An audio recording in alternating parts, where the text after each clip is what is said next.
Everywhere I go, I see his face. I just really miss him. Hey, did you know that Tony Stark was an Avenger? And he knew Spider-Man? Spider-Man Far From Home is the latest addition to the MCU. The Marvel Cinematic Universe isn't something that I've been interested in several years. I basically only watched Endgame just to end the last 10 years and cap it all off. And I believe this Spider-Man Far From Home ends phase 3, I believe it ends phase 3. And it does a pretty good job of laying the groundwork or some Easter eggs for phase 4, whatever that's gonna end up being. But this movie by itself does a pretty good job of focusing on Spider-Man, except when it's focusing on Tony Stark and Iron Man. Can't forget about Tony Stark, which is done quite a lot in the movie. And I get it that the whole thing takes place after the snap, and the high school students, people in Peter Parker's class, they call it the blip. And so I get that it's the aftermath of, people that you were close to disappearing for 5 years and then just showing back up. And there's a lot of emotions and trauma involved with that whole thing. And that's fine, but the movie starts off, even before the credits are done, well, it starts off with Jake Gyllenhaal showing up as Mysterio. And anytime, this is a spoiler alert, this whole video is a spoiler, but this is a spoiler alert for anytime you see a big name actor in a comic book movie, especially a Marvel comic book movie, is they're gonna be a villain, hands down. Almost, I'd say 99% guarantee that they're gonna be the villain in the movie, right? Annette Bening in Captain Marvel, and also Jude Law in Captain Marvel, and Jake Gyllenhaal in this movie, and Robert Redford in Winter Soldier. Big name artists, big name stars that you don't normally see in comic book movies or on TV. If they show up in a Marvel movie, they're the villain, just hands down. And Jake Gyllenhaal was the reason why I wanted to see this movie to begin with. But going back to it, the movie starts off with Gyllenhaal showing up just as this rock monster is attacking some town in Mexico. And as he shows up, that's when Nick Fury and Maria Hill happen to show up also, convenient. So right then and there, within the first 5 minutes of the movie, I was like, yeah, he's definitely the bad guy. And Jake Gyllenhaal is one of those actors that I think he does a really great job in every project he's in, no matter how terrible the movie is, except maybe Bubble Boy. So he rescues Maria Hill and Sam Jackson from the rock monster, which I think was like an adaptation, a loose adaptation of Sandman, one of Spider-Man's villains from his rogues gallery. And so the movie starts off and it has like Whitney Houston singing I'll Always Love You. And at that point, when the Marvel logo thing was going on and had that song going, I was like, wait, is this movie trying to tell me that I'll always love the MCU? And I was like, what the hell? So much for being subtle. I was like, wow, that's bold, that's brave of them to just automatically assume that I will always love the Marvel Cinematic Universe and Disney. So, but then it goes on and it's like, so I think that the movie was doing that on purpose, but then it plays into this gag where the high school students were rolling a film about Tony Stark. And that's the first part of the movie where you're like, okay, we get it, Tony Stark's missed and he's no longer here. He's a great part of the whole Marvel Cinematic Universe, big part of the Avengers, and that's great. Tony Stark. And the thing is, they show Captain America and Black Widow in that little footage that the students put together, but they only keep mentioning Tony Stark throughout the whole movie, as if he was the only Avenger that ever mattered. And so that got quite annoying quickly.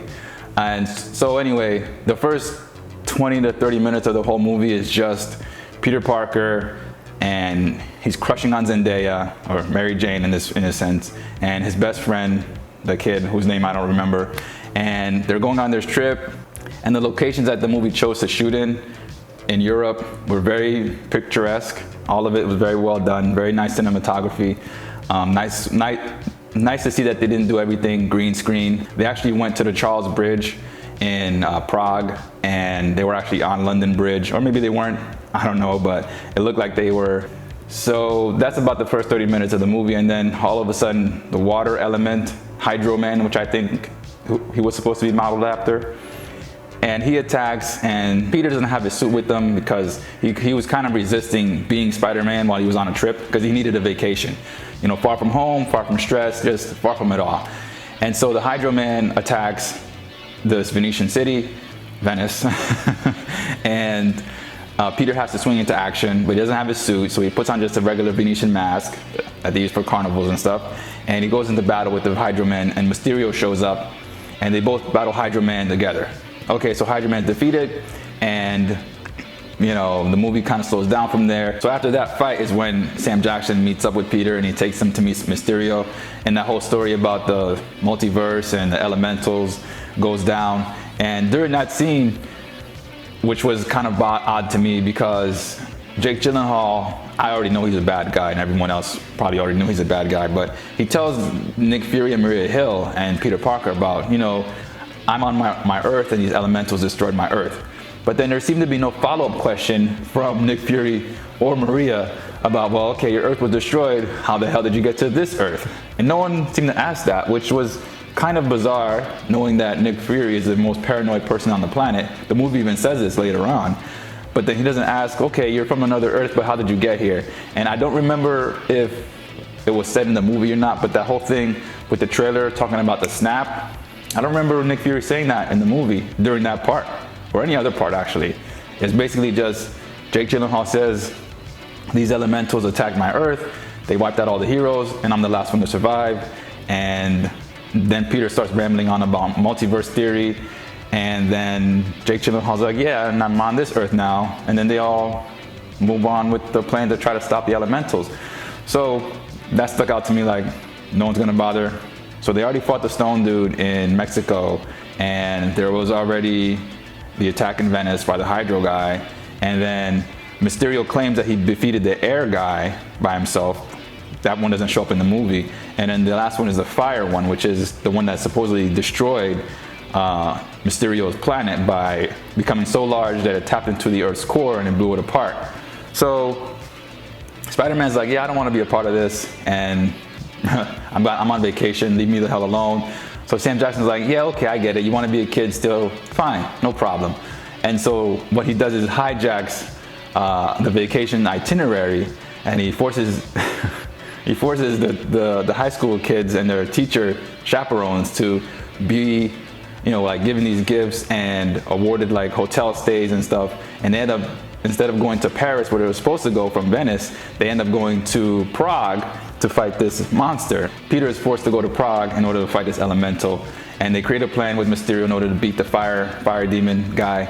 And so they end up beating them, and Zendaya catches on to the point that, okay, you're kind of Spider-Man, and she's been wondering. So Peter outs himself to Zendaya. There's another part of the story where, again, Tony Stark is inserted into the movie. I know the last movie wasn't that long ago, but do you remember how much Iron Man was in that movie and how important he was to everything? Because Iron Man saved the world.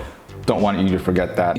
And it's revealed that Tony gave I keep calling him Sam Jackson. Tony gave Nick Fury these special pair of glasses that were meant for Peter Parker. And it's basically giving Peter control of this computer system called Edith, which is a pretty funny acronym. It stands for Even in Death, I'm the Hero. So it's like, oh, that was pretty chuckle funny. But again, it's like Tony Stark is in the story again. Iron Man. Peter's given these glasses and he doesn't want the responsibility. And at that point I was like, okay, so this is the Spider-Man 2 moment where Tobey Maguire threw away his costume. Peter's just kind of like handing off his responsibility. He doesn't want the glasses and the power and doesn't want to be the new Tony Stark and all this stuff. After they had beaten the fire monster, Mysterio and Peter, they'd have a little chat on the rooftop, and then they have a drink in some bar. And while they're sitting in this bar, Peter is still wearing his black Spider-Man costume, not the Venom costume. It's one that this version of S.H.I.E.L.D., I don't know if it's S.H.I.E.L.D., I don't know what they were. But anyway, it's one that this version of S.H.I.E.L.D. in Europe create for Peter to wear since he didn't have his own costume with him. And they were calling him the Night Monkey, which was, I guess. So they're sitting in the bar with Peter in his black Spider-Man suit and Jake Gyllenhaal still in his Mysterio getup.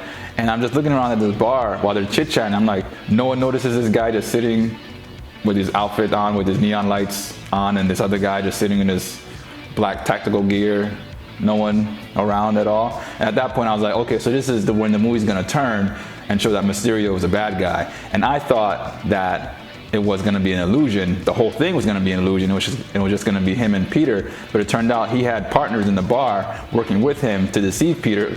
And the whole goal of Mysterio was to get these glasses from Peter because Mysterio used to work for Tony Stark, and all these people that are helping them out in the bar were part of his little cabal of people that were working this whole plan in order to trick Spider-Man, in order to trick Peter Parker into giving Mysterio the glasses, the Edith glasses, so that they can take over and show how much of a great hero that Mysterio is, that he was better than Tony Stark. So, and all these people were fired by Tony Stark for one reason or another, right? This is where the movie kind of retconned these characters and put them in these other movies, you know, to sort of explain why they hate Tony Stark so much and why they're all working with Gyllenhaal's Mysterio. And it's kind of a funny moment, it really is, because it's like they're all kind of banded together that, yeah, down with Tony Stark. And at this point it's like Mysterio's not really a bad guy, he just kind of wants revenge. He kind of wants to make his name known more than Tony Stark, which is kind of true to the comics, because in the Spider-Man comic books and also in the animated TV show, Mysterio was always someone who was kind of glory hungry. He wanted to be a superhero, but he didn't have any superpowers. So he used his knowledge of cameras and projectors and mirrors and, you know, just basically his cinematic training that he had. And he became really one of the best illusionists on the planet. And that's how he kind of made himself into a superhero for the cameras, basically. And so in this movie, it really follows that. So this Edith thing that he wanted to take control of, he already had the projectors in his own inventory, but he wanted the drones that Edith controlled. And so these drones were able to also cast projections at people, but they also had weapons. And the way he was making the fire monster and Hydro Man and the rock monster, so the way that he was making these attacks seem real is that he had the projectors, you know, lighting everything up, and then the drones themselves would like shoot rockets down or bullets down or cause an explosion or act as a wall so people could slam into. And it was actually very well done. I think that was one of the more clever parts of the whole movie, which made the whole thing very enjoyable. But then of course, once Peter Parker gives the glasses away, he's worried about, you know, letting down Iron Man. And oh yeah, Iron Man, he was friends with Spider-Man, and how Iron Man was this and that, and then even Happy gets in on the whole thing and he's like, yeah, I miss Iron Man, and so much, oh, everyone misses Iron Man on the TV. And it was all just very tiring by that point with the Iron Man stuff. But yeah, Peter gets defeated. Well, Peter gets tricked into, so Peter learns that Mysterio is fake, and he learns that with Zendaya by his side after she basically figures out and bullies him into admitting that he's Spider-Man. So now Gyllenhaal knows that Zendaya and Peter know, so now he's targeting Peter. Because if Peter tells Fury, then Fury's gonna, you know, do his Fury thing. Peter gets drawn into this chase for Mysterio, and he kind of finds him relatively easily. And he fights Mysterio, and Mysterio just throws all the tricks at him, you know, throwing everything at him. But Peter isn't able to beat Mysterio at that first meeting because he doesn't have his spider sense anywhere near as good as it is in the later movie or in the earlier movies with Maguire and Andrew Garfield. And so, and the thing they call him, the thing Aunt May calls it is a Peter tingle, which is, it's kind of a funny gag. Yeah, you've got your Peter tingle. So it's like, okay, puberty thing, and it's like, oh, I get it. And so without his spider sense, he's unable to tell what is an illusion and what is not, right? So he gets his ass handed to him, and he gets real beat down. And then he kind of comes up with another plan after being rescued by Happy, and he does go to Holland. Or maybe it's the Netherlands. That's the same thing, right? Tom Holland in Holland. That works. So after he gathers himself up, he gets ready for the third act, and he's like, okay, and I'm done being down on my luck, and now Happy rescues him in one of the Quinjets or private jet or whatever. But of course, it's a Tony Stark jet, so it's got all kinds of tech on board, and Peter goes through and starts to basically build his own Spider-Man outfit. Did you know that Tony Stark was a friend to Spider-Man, and that Spider-Man really liked Tony Stark? Mr. Stark, he called him sometimes. That Tony Stark was Iron Man, and that Iron Man saved the world from Thanos. Did you know that? Iron Man. And as he's going through the thing, he's like picking this weapon and picking this thing and picking this thing out. And Happy's like kind of looking at him, and Peter does the whole thing with the holographic gauntlet on his hand. He's like, oh, what? And it's just like Iron Man. He's like, oh yeah. And so it's like, oh, so Peter Parker, Spider-Man is gonna be doing Iron Man in the MCU. It's like, okay, another Iron Man callback, cool. And so, I mean, it really, if Tom Holland is able to pull it off and he actually becomes the new face, the new younger, fresh face of the MCU, then good on him, really. Because I think that'd be a great step forward, not only for him in the real world, but just for the MCU in general. Because Spider-Man is a really cool character. He's one of my favorite characters, if you haven't been able to tell. So unlike with what Jennifer Lawrence did with the X-Men, you know, after Wolverine was the face of the X-Men for such a long time, I think Fox tried to make Jennifer Lawrence the new face of the X-Men, but she totally did not want to be Mystique and all that makeup, so her performance and the X-Men just went downhill. But anyway, if Tom Holland Spider-Man is the new face of the MCU, I agree with that. Go for it. So once he gets his new plan going, the whole third act of the movie starts, and of course there's CGI everywhere and battles everywhere, and they're in London, and there's stuff flipping around, and CGI is just overkill at this point. The movie was good up until that point because the CGI was just unnecessary at points. For instance, I know that a lot of the flipping and twirling that Spider-Man does would be quite difficult for a normal human to do, so I get that. And then the shooting it, the angles and all that stuff, I understand. So in that case, a CGI model is definitely warranted, right? But there's even points during the battle, or in between the battle, with him and Mysterio, with the final Mysterio cloud thing, is he's just walking on the damaged bridge, and you can tell, like, that's a computer model right there. That's not a person. And I don't know why you wouldn't just have Tom Holland walking and just crouching down and picking up something. There's no need for a computer to do that. It just became overboard. And I know Marvel has a bad habit of putting CGI, I shouldn't say Marvel, I know where Disney Marvel has a bad habit of putting CGI where there's no CGI necessary. Even though this was a Sony project and it's basically under the Sony banner, the unnecessary CGI seemed definitely like a Marvel call, you know. So that got annoying. But anyway, Spider-Man ends up winning, of course, against Mysterio's final London monster thing. And the mid-credit scene is pretty intense because it shows it has Spider-Man flying through the city with Zendaya, because now she obviously knows who he is.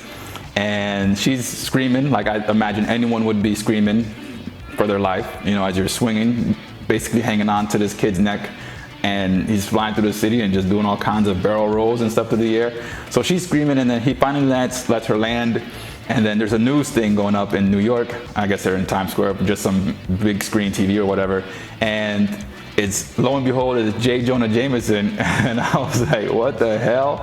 And it's J. Jonah Jameson, but he's on the dailybugle.net, not the Daily Bugle newspaper, which is what it normally is. And footage, because Jake Gyllenhaal's Mysterio was so good with cameras and camera work, because Gyllenhaal dies, you know, and that's what it is with these big time actors. They only do one movie and then they're done. Just like Cate Blanchett with Hela in that Thor movie, one and done, that's it, no more. So he dies, but then one of his, you know, cohorts steals the footage and edits it in a way to make it look like Spider-Man attacked Mysterio. And then J. Jonah, of course, he's fired up, you know, can't stand this menace to New York. And in the video also, Gyllenhaal reveals that Spider-Man is Peter Parker. And so I wasn't ready for that. I was like, what? They did that so soon? So that was pretty cool. And it followed the comics very well, because in the comics, or in an animated TV show, Mysterio does set up, also in the comics too, Mysterio does set up Spider-Man to be the villain in New York. He goes around pretending to be Spider-Man, and he robs a bunch of banks, and he's just running around being a thief. And so the people of New York, helped by J. Jonah Jameson, accuse Spider-Man of turning evil, and so they want Spider-Man's head. So this was a really cool callback to the comic and to the animated TV show, and also to Civil War, where the Iron Spider and Spider-Man were two different people because the Iron Spider was a clone of Spider-Man. Spider-Man's whole thing in that was he didn't want to reveal his identity to the world, but he eventually does when he goes and takes Tony Stark's side. But he later has regrets for taking Tony Stark's side because his family, Aunt May and Mary J, their lives get put in danger because now Green Goblin and everyone else know who he is. So he regrets making that decision to reveal his identity. So then he asks the Iron Spider to hold another press conference, and they kind of do the whole Batman and Superman thing where, well, from the TV show anyway, where Batman dresses up as Superman, and then, or is it Clark Kent? Anyway, Batman fills in for Superman, and then Superman fills in for Batman, and they all show up together and it's like, yeah, I'm not that guy. Yeah, I'm not that guy. So and that's what happens in the comics with Spider-Man and Iron Spider. So I don't know if they're gonna do the same thing in the movies. They kind of have no choice now if they want Peter Parker to regain his identity again. And so anyway, the second credit scene goes to Maria Hill and Nick Fury, and they're in the car, and then Maria Hill turns into a Skrull, and then Nick Fury turns into the Skrull, that one Skrull from Captain Marvel, the main one, Ben Mendelsohn's Skrull, whatever his name was, Talon or Taylor or whatever. And so it's like, wait a minute, so they've been Skrulls this whole time? And then I'm like, well, how long have they been Skrulls? Because it goes then to Nick Fury, and he's on a ship in space somewhere, and he's on vacation, basically just looking at a screen of a sunshine and a beach, and he's kind of just chilling out on his space station. So of course I'm like, so how long has Nick Fury been up there in space? And since there's no more SHIELD, right? SHIELD disappeared with Winter Soldier, no more SHIELD. So now is he in control of SWORD? Now from the comics, SWORD is basically like SHIELD, but it's in space. And so if Nick Fury is now hanging out with these Skrulls in space, is Nick Fury running SWORD? But then again, it's like, how long has he been gone? Because he disappeared with the snap. So has he been part of, so has he been in space setting up SHIELD since everyone came back at their end game? And it's like, so does that mean a couple months? Because I think it was 6 months since Endgame with this movie, is what they mentioned, 5 or 6 months. So has Nick Fury been in space that whole time, and Taylor or whatever, Talon, and the other Skrulls have been down on Earth pretending to be SHIELD still? So it raises a couple questions, but I think they'll probably get answered. Overall, the movie was really good. I really enjoyed it. The first half an hour was very slow, like I said, because there's just kids milling around, talking about a vacation and then going on a vacation. And it's all very quite boring actually. But the rest of the movie picked up. I could have done without all the excessive CGI, but it's kind of unavoidable, like I've said before with these movies. The walking thing, I don't know why a regular actor can't walk around and pick stuff up. Why does that have to be a CGI character? But I don't know. So yeah, it's a good movie, and don't forget Tony Stark. Can't forget about Iron Man. We won't let you. And I recommend anyone go see it. It's a really good movie. I'd give it a 7 out of 10, really, if I was to rate it on anything, or 6 spider legs out of 8. I think that's about the same amount. That's the same percentage. And go check it out if you haven't yet. It's about 2 hours and 20 minutes, 2.5 hours long. Definitely worth the watch. I gotta stop saying definitely. It's really worth the watch, and you'll enjoy it, I think, whether or not you're a fan of Spider-Man. So, all right, that's it. See ya. You going to step up or not?